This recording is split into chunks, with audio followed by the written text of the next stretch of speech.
Siapakah seorang antikris? 1 Yohanes 2 ayat 18-19.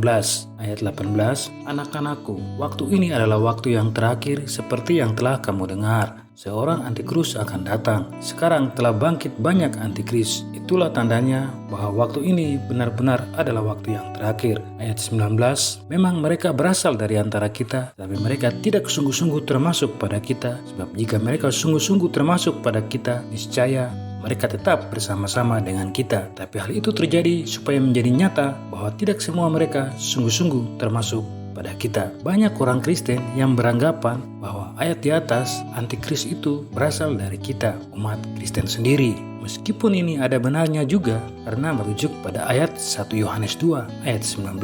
Namun jika kita kembali ke ayat 1 Yohanes 2 ayat 18, dikatakan seorang antikristus akan datang. Kata seorang artinya satu orang. Sedangkan di ayat ke-19 menjelaskan banyak antikristus yang ada di zaman Yohanes, bukan satu orang, dengan menggunakan kata mereka. Sebab Yohanes berkata, memang mereka berasal dari antara kita dan seterusnya. Kata mereka itu menunjukkan lebih dari satu orang. Jadi antikristus yang muncul di zaman Yohanes beda dengan seorang antikris yang akan datang. Sebab ke ayat 18 Yohanes berkata, sekarang telah bangkit banyak antikristus. Perhatikan, sekarang kata yang digunakan adalah present time atau waktu sekarang ini atau saat ini. Yaitu di zaman Rasul Yohanes banyak antikris yang sudah muncul. Sedangkan di awal dikatakan dengan kata atau kalimat akan datang. Artinya waktu yang akan datang bukan di zaman Rasul Yohanes. Jadi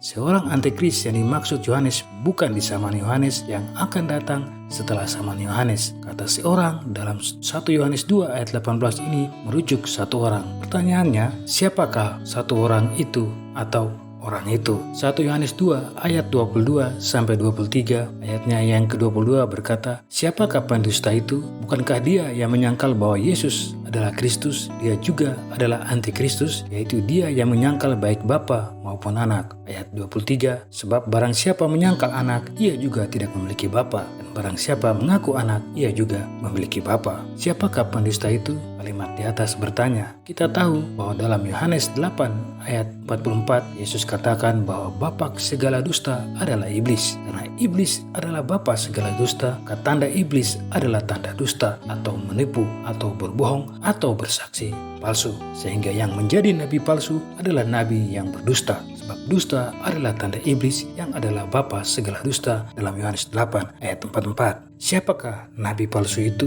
Siapakah nabi yang berdusta itu? Siapakah manusia di zaman Muhammad, nabi Islam yang menyaksikan dengan mata kepalanya sendiri Allah mengangkat Muhammad menjadi nabi selain ucapan Muhammad sendiri? Tidak ada seorang pun yang melihat dengan mata kepalanya bahwa Muhammad diangkat menjadi nabi oleh Allah. Ini berarti Muhammad adalah nabi palsu, sebab Allah tidak mengangkat Muhammad menjadi nabi dan tidak ada saksi seorang pun yang melihat Muhammad diangkat menjadi nabi. Ketika Paulus diangkat menjadi rasul, sebelum bertobat ada dua orang seperjalanan Paulus yang mendengar Yesus berkata-kata atau bercakap-cakap dengan Paulus. Dalam Kisah Para Rasul 9 ayat 4-5, Paulus ada saksinya. Ananias diperintahkan Tuhan untuk menumpangkan tangan dan Paulus seketika dipenuhi Roh Kudus. Dalam Kisah Para Rasul 9 ayat 15, kerasulan Paulus ada bukti sebab Yesus yang memilih sendiri si Paulus ini. Dan ingat, pada saat itu Yesus sudah terangkat ke surga, sedangkan Muhammad tidak seorang pun yang melihat ia diangkat menjadi nabi oleh Allah. Karena itu Muhammad adalah nabi palsu. Dalam syahadat Muslim mengucapkan kalimat syahadat bahwa mereka bersaksi Muhammad adalah Rasulullah atau Rasul Allah. Padahal tidak seorang pun Muslim yang melihat dengan mata kepala mereka sendiri bahwa Muhammad diangkat Allah menjadi Rasul. Ini adalah saksi palsu, saksi dusta dari ajaran bapa segala dusta, yaitu iblis. Sehingga Muhammad adalah nabi palsu, nabi yang pandai berdusta, dengan Muslim sebagai saksi palsu yang menerima tanda-tanda palsu dari bapa segala dusta, yaitu iblis. Begitu pula Muslim bersaksi tidak Tuhan selain Allah dalam syahadat Muslim, padahal tidak seorang pun Muslim yang melihat dengan mata kepala sendiri tentang keberadaan Allah Subhanahu wa Ta'ala. Tidak ada manusia atau Muslim yang pernah melihat Allah dan mendengar suaranya, seperti kata Yesus dalam Yohanes 5 ayat 37, Bapa mengutus aku, dialah yang bersaksi tentang aku. Kamu tidak pernah mendengar suaranya, rupanya pun tidak pernah kamu lihat. Muslim dengan lancangnya bersaksi tidak Tuhan selain Allah mereka. Inilah tanda binatang itu, tanda iblis yaitu berdusta, sebab iblis adalah bapa segala dusta, dan tanda binatang itu adalah syahadat Islam, dusta tentang Allah Subhanahu wa Ta'ala dan Muhammad sebagai nabi. Dalam 1 Yohanes 2 ayat 22 dikatakan, yaitu adalah antikristus, yaitu dia yang menyangkal baik bapa maupun anak. Antikristus itu menyangkal bapa dan anak. Dalam surat Al-Ikhlas ayat 3, Allah tidak beranak dan tidak pula diperanakan. Dalam 1 Yohanes 2 ayat 23 dikatakan, sebab barang siapa menyangkal anak, ia juga tidak memiliki bapa. Barang siapa mengaku anak, ia juga memiliki bapa. Yesus berkata, setiap orang yang mengakui aku di depan manusia, aku juga akan mengakuinya di depan Bapakku yang di sorga. Tapi barang siapa menyangkal aku di depan manusia, aku juga akan menyangkalnya di depan Bapakku yang di sorga. Matius 10 ayat 32 sampai 33. Barang siapa mengaku anak, ia juga memiliki bapa. Kalimat terakhir dari 1 Yohanes 2 ayat 23. Muslim berkata mengakui Isa sebagai nabi, namun bukan itu pengakuan yang menyelamatkan manusia, sebab pengakuan yang menyelamatkan manusia dijelaskan oleh Paulus supaya manusia diterima di sorga oleh Yesus dan tidak ditolak Yesus sehingga beroleh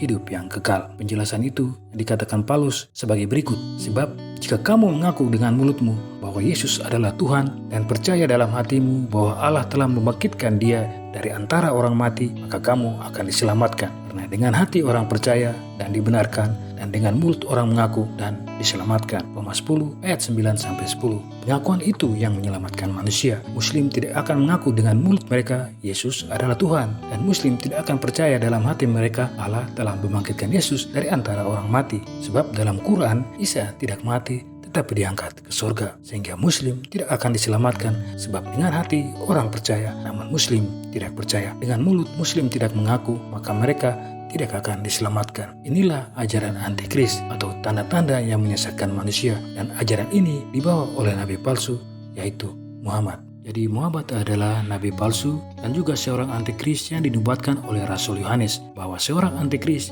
akan datang. 1 Yohanes 2 ayat 18. Seorang antikris juga seorang nabi atau nabi palsu. Nabi palsu yang dimaksud adalah Muhammad dalam kitab Wahyu. Muhammad adalah seorang nabi palsu. Di akhir zaman Muhammad akan dibangkitkan dan memimpin jihadis muslim untuk berperang melawan Yesus Kristus dan pengikutnya. Tolong Anda baca keterangan ini sebelum saya menuliskan dan menjelaskan tentang ayatnya. Binatang adalah iblis.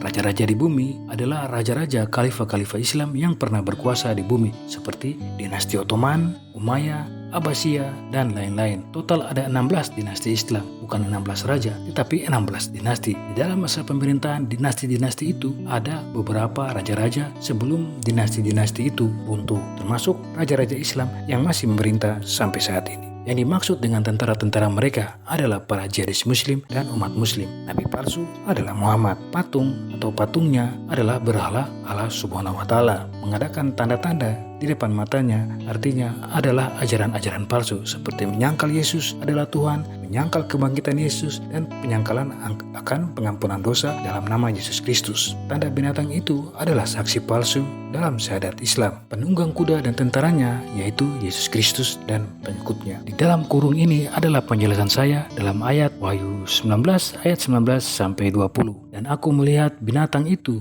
dan raja-raja di bumi serta tentara-tentara mereka telah berkumpul untuk melakukan peperangan melawan penunggang kuda dan tentara-tentaranya, Yesus dan pengikutnya. Maka tertangkaplah binatang itu, yaitu iblis, dan bersama-sama dengan dia nabi palsu Muhammad yang telah mengadakan tanda-tanda di depan matanya, ajaran-ajaran palsu antikris, dan dengan demikian menyesatkan mereka yang telah menerima tanda binatang itu. Yang menyesatkan tanda binatang itu artinya mengucapkan syahadat, dan yang telah menyembah patung itu atau menyembah patungnya Allah Subhanahu wa Ta'ala, keduanya binatang dan nabi palsu dilemparkan hidup-hidup ke dalam lautan api yang menyala-nyala oleh belerang. Wahyu 19 ayat 19 sampai 20. Saya harap Anda mengerti bahwa Muhammad adalah nabi palsu, karena siapakah yang melihat dengan mata kepalanya sendiri bahwa Allah mengangkat Muhammad menjadi nabi kecuali omongan Muhammad sendiri? Tidak ada seorang pun kecuali omongan Muhammad sendiri yang bilang ia nabi. Muhammad adalah nabi palsu dalam kitab Wahyu di atas. Muslim bersaksi dalam syahadat mereka Muhammad adalah Rasulullah, padahal tidak seorang pun melihat Allah mengangkat Muhammad menjadi rasul dengan mata kepala mereka sendiri. Muslim tidak melihat Allah mengangkat Muhammad menjadi rasul, makanya Muslim adalah saksi palsu dan Muhammad adalah nabi palsu dalam kitab Wahyu di atas. Iblis adalah bapa segala dusta dalam Yohanes 8 ayat 44. tanda binatang itu artinya berdusta. Tanda binatang itu adalah syahadat Islam yang adalah dusta, bahwa Muhammad adalah Rasulullah, bahwa Allah Subhanahu adalah Tuhan. Tapi tidak ada yang melihat dengan mata mereka sendiri bahwa Allah Subhanahu mengangkat Muhammad jadi nabi. Begitu juga melihat bahwa Allah Subhanahu wa taala adalah Tuhan. Inilah tanda binatang itu, yaitu saksi palsu atau syahadat. Jadi barang siapa menerima syahadat, menerima tanda binatang itu, mereka akan ikut dihukum bersama binatang itu dan nabi palsu. Itu yang dikatakan dalam kitab Wahyu. Muhammad adalah nabi palsu dan juga seorang antikris yang sudah dibuatkan oleh Rasul Yohanes dalam 1 Yohanes 2 ayat 18 dan akan dihukum bersama iblis dalam Wahyu 19 ayat 20. Amin.